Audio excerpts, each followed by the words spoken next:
Ézéchiel au chapitre 21. La parole de l'Éternel me fut adressée en ces mots. Fils de l'homme, tourne ta face vers le midi et parle contre le midi. Prophétise contre la forêt des champs du midi. Tu diras à la forêt du midi, écoute la parole de l'Éternel. C'est vrai, Seigneur, on pourrait se dire, mais Ézéchiel, ne serait-ce pas un fou à parler à des montagnes, à parler à une forêt, à parler de cette manière contre des éléments naturels? Est-ce qu'ils entendraient? Mais toutefois, Seigneur mon Dieu, nous savons dans ta parole, Seigneur, que ta parole à toi ne manque pas de s'accomplir, Seigneur. Et lorsqu'une prophétie est donnée, Seigneur, que ce soit sur des êtres humains, que ce soit sur des éléments naturels, Seigneur mon Dieu, ta parole ne manquera pas de s'accomplir. Que ce soit encore une fois sur des hommes, des bêtes, ou bien, Seigneur mon Dieu, sur des éléments naturels, Seigneur. Tu agis parce que tu es puissant, Seigneur. Ta parole n'a pas de frontières, n'a pas de limites, elle est puissante. Amen. Tu diras à la forêt du midi, écoute la parole de l'Éternel. Ainsi parle le Seigneur l'Éternel, je vais allumer un feu au-dedans de toi, et il dévorera tout arbre vert et tout arbre sec. La flamme ardente ne s'éteindra point, et tout visage en sera brûlé, du midi au septentrion, et toute chair verra que moi, l'Éternel, je l'ai allumé. Et il ne s'éteindra point. Seigneur, lorsqu'on lit ce passage, Seigneur, on pense malheureusement, Seigneur, à l'enfer pour l'éternité, Seigneur. Que c'est aussi un feu qui ne s'éteint point, Seigneur mon Dieu. Ou aussi, c'est vrai, il est écrit « le ver ne meurt point ».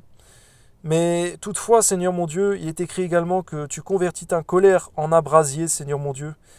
Et donc, Seigneur, que l'enfer, ce n'est pas le domaine, la maison, dirait-on, du diable, même si c'est là qu'il sera jeté pour l'éternité, c'est pour lui que ça a été écrit. Mais toutefois, Seigneur mon Dieu, donne-nous de comprendre toujours que l'enfer, c'est ta colère, Seigneur mon Dieu, éternelle. Garde-nous d'y rentrer, Seigneur, mais par ta grâce, Seigneur, nous rentrons dans ton repos en faisant ce qui t'est agréable. À toi seul soit la gloire, Père, au nom de Jésus. Amen. Je dis, ah, Seigneur éternel, ils disent de moi, n'est-ce pas un faiseur de paraboles? C'est vrai que les gens peuvent se moquer aujourd'hui de ceux qui annoncent ta parole, Seigneur mon Dieu. Mais le moqueur, Seigneur mon Dieu, se moquera pour un temps, Seigneur, ensuite, malheureusement pour lui, il grincera des dents. Et la parole de l'Éternel me fut adressée en ces mots. Fils de l'homme, tourne ta face vers Jérusalem et parle contre les lieux saints. Prophétise contre le pays d'Israël, tu diras au pays d'Israël, ainsi parle l'Éternel, voici, j'en veux à toi, je tirerai mon épée de son fourreau et j'exterminerai du milieu de toi le juste et le méchant. Parce que je veux exterminer du milieu de toi le juste et le méchant. Mon épée sortira de son fourreau pour frapper toute chair, du midi au septentrion, et toute chair saura que moi, l'Éternel, j'ai tiré mon épée de son fourreau. Elle n'y rentrera plus. On voit que la mort va frapper même les justes, Seigneur mon Dieu. Mais toutefois, Seigneur mon Dieu, selon ta parole, le juste, Seigneur mon Dieu, lorsqu'il meurt, il rentre dans la vie éternelle, Seigneur mon Dieu. Alors que ton nom soit béni, Seigneur, parce qu'il est écrit dans ta parole que le juste trouve un refuge, même dans sa mort. Et de la même manière, Seigneur, celui qui croit en ton Fils Jésus vivra quand même, il sera mort. Que ton nom soit béni, Seigneur, Amen. Et toi, Fils de l'homme, gémis. Les reins brisés et l'amertume dans l'âme, gémis sous leur regard. Et s'ils te disent « Pourquoi gémis-tu » tu diras « Parce qu'il arrive une nouvelle. Tous les cœurs s'alarmeront, toutes les mains deviendront faibles, tous les esprits seront abattus, tous les genoux se fondront en eau. Voici, elle arrive, elle est là, dit le Seigneur l'Éternel. La parole de l'Éternel me fut adressée en ces mots. Fils de l'homme, prophétise et dit, ainsi parle l'Éternel, dit, l'épée, l'épée, elle est aiguisée, elle est polie. C'est pour massacrer qu'elle est aiguisée, c'est pour étinceler qu'elle est polie. Nous réjouirons-nous? Le sceptre de mon fils méprise tout bois. Ça nous fait penser à ton fils Jésus, Seigneur mon Dieu, qu'un jour, Seigneur mon Dieu, saisira, Seigneur, ce sceptre, cette épée, Seigneur, sortant de sa bouche, pour frapper le dragon, le faux prophète, l'antéchrist. Seigneur, que ton nom soit béni, Seigneur, ton avènement, Seigneur mon Dieu, il se lit à travers toute ta parole, Seigneur mon Dieu. Donne-nous toujours le discernement par ton Esprit Saint, afin de voir ce que tu veux dire à travers ta parole. Amen. On l'a donnée à polir pour que la main la saisisse. Elle est aiguisée, l'épée, elle est polie, pour armer la main de celui qui massacre. Criez gémis, fils de l'homme, car elle est tirée contre mon peuple, contre les princes d'Israël. Ils sont livrés à l'épée avec mon peuple. Frappe donc sur ta cuisse. Oui, l'épreuve sera faite. Et que sera-ce si ce sceptre qui méprise tout est anéanti?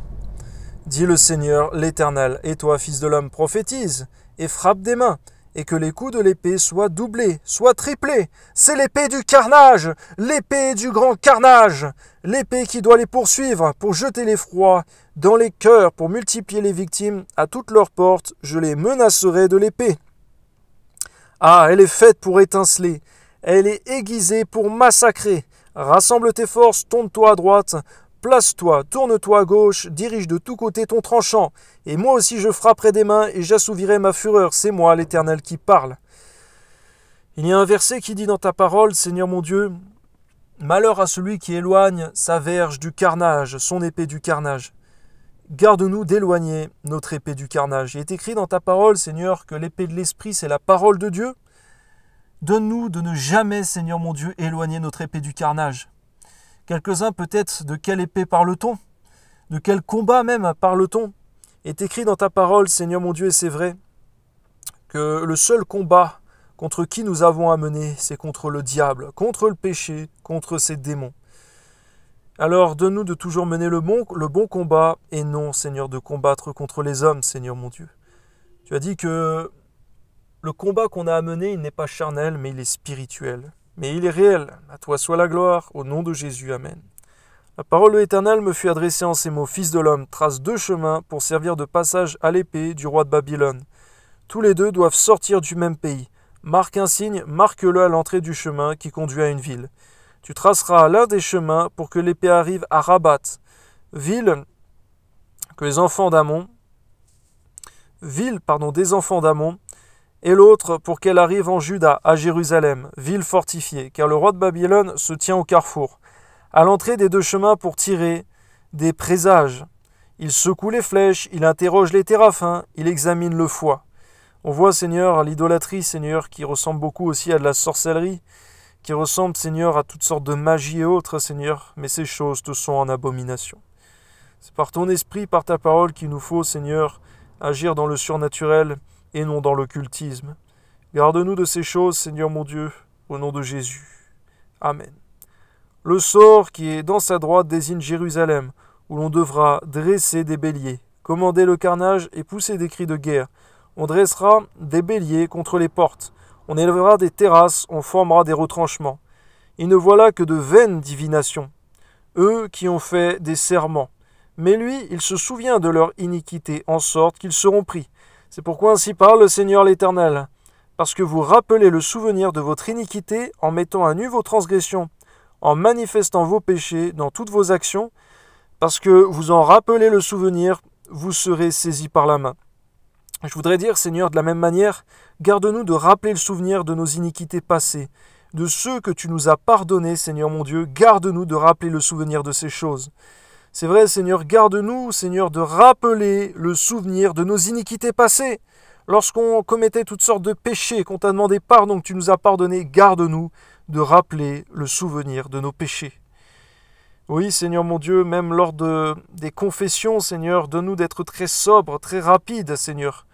Garde-nous, Seigneur, oh, garde-nous de nous vanter, Seigneur, de l'homme charnel passé que nous étions. Car tu as ces choses en horreur, tu les as pardonnées, mais tu ne veux plus en entendre parler. Toi soit la gloire, au nom de Jésus. Amen.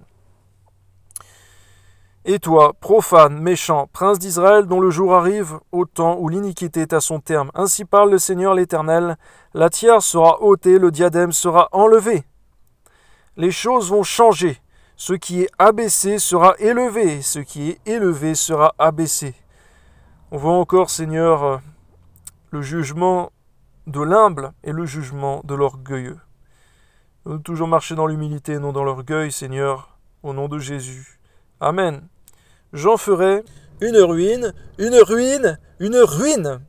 Mais cela n'aura lieu qu'à la venue de celui à qui appartient le jugement et à qui je le remettrai. Je répète, mais cela n'aura lieu qu'à la venue de celui à qui appartient le jugement et à qui je le remettrai. Nous savons, Seigneur mon Dieu, que celui à qui tu remettras le jugement, c'est Jésus-Christ, ton Fils bien-aimé, Seigneur mon Dieu, à qui tu as remis le jugement, Seigneur.